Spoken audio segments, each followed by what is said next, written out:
में सवार होकर के एक सिटी से दूसरी सिटी में जा रहे थे। हाईवे पर ड्राइव कर रहे थे। नदी पर जो पुल बना हुआ था, जैसे उसको पार किया तो एक लड़की दिखाई दी जो तरबूज बेच रही थी सड़क किनारे।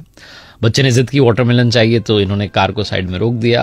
गाड़ी का शीशा नीचा करके जो है मैडम ने पूछा कि क्या भाव दिए, तो उस लड़की ने कहा कि 50 रुपए का एक लेके चले जाओ।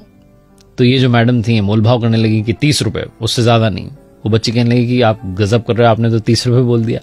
तो मैडम ने कहा चलो 40 रुपए। तो उस बच्चे ने कहा अरे 40 का तो हमें ही पड़ा है, 45 का मैं आपको दे सकती हूँ। ये भाई साहब जो थे, पति जो थे, मुस्कुरा रहे थे कि क्या ये जिद बहस कर रही है इतनी छोटी सी बात पर। और जो मैडम थी वो मोल भाव में लगी हुई थी। तभी वो जो लड़की थी वो तरबूज लेकर के इनकी जो कार थी उसके पास में आ गई, और जो बच्चा था वो खिड़की से बाहर देख रहा था। तो मैडम थी, उन्होंने एक और इमोशनल दाव खेला। उन्होंने कहा कि अपने छोटे भाई के लिए दे जाओ 40 रुपए में।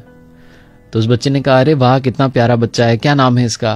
तो उस बच्चे ने बताया मेरा नाम गोलू है। कहने लगी वाह तुम तो सच में गोल मटोलो। और तब जो है उसने वो तरबूज उसके बच्चे के हाथ में रखना चाहा, तो वो जल्दबाजी में, छोटा बच्चा कहां संभाल पाता, वो नीचे गिर गया। 5 किलो करीब का तो तरबूज रहा होगा, उसके 3-4 टुकड़े हो गए। बच्चा रोने लगा कि मेरा तरबूज गिर गया। तो बच्चे ने कहने लगे अरे मेरे भैया नाराज क्यों होता है, मैं दूसरा लेके आती हूँ। फटाफट से दूसरा लेकर के आ गई। अब ये मैडम ताव में इनको लगा कि 2-2 के पैसे लेगी। कहने लगी हम उस टूटे वाले के पैसे नहीं देंगे और इसके भी 40 रुपए देंगे, कितने का है ये?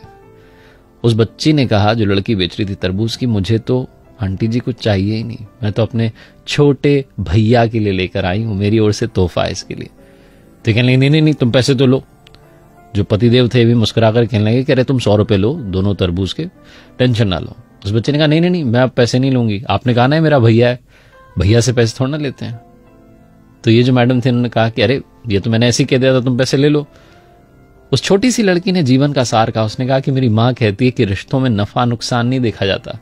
पहला वाला टूट गया कोई बात नहीं, दूसरा वाला इसके लिए मेरी ओर से गिफ्ट है, तोहफा है, आप लेके चले जाओ। जब उसने ये बात कही तो इन मैडम ने पूछा कि तुम्हारे परिवार में कौन कौन है, तुम्हारा कोई भाई है? उस लड़की ने कहा मेरा भाई तो, और ये कहकर के रोने लगी कि कुछ समय पहले ही उसकी जो है डेथ हो गई, बीमार हो गया था, हम हॉस्पिटल ले जाते तब तक उसने दम तोड़ दिया, 2 साल का था वो। मुझे तो इसमें अपना भैया नजर आया, आप लेके जाओ तरबूज। ये जो मैडम थी ये जहां से आ रही थी अपने घर से और दूसरे शहर जहां जा रही थी, वहां पर किसी के रिलेटिव के यहां पर जाना था, गिफ्ट देना था, कंगन लेकर के जा रही थी। बिना देरी के इन्होंने अपने पर्स में से वो कंगन निकाले और उस लड़की के हाथ में रख दी कि बेटा ये मेरी तरफ से तुम्हारे लिए।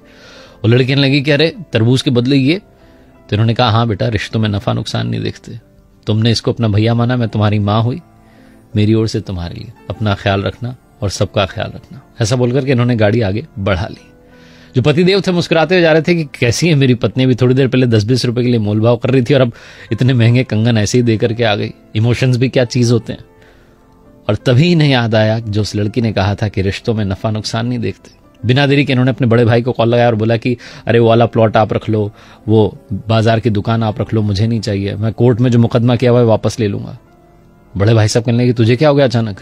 तो इन्होंने कहा कि वो भाई साहब मैंने सुन लिया है, अब याद रख लिया है कि रिश्तों में नफा नुकसान नहीं देखते। बड़े वाले भाई साहब भी पिघल के कहने लगे कि अरे मेरे छोटे, इतने प्यार से पहले बात करता तो बात आगे बढ़ती नहीं, आजा घर पर चाय पीते हैं और सब सॉल्व कर लेते हैं। बहुत छोटी सी कहानी है जिसका सार ये समझाता है कि रिश्तों में नफा नुकसान मत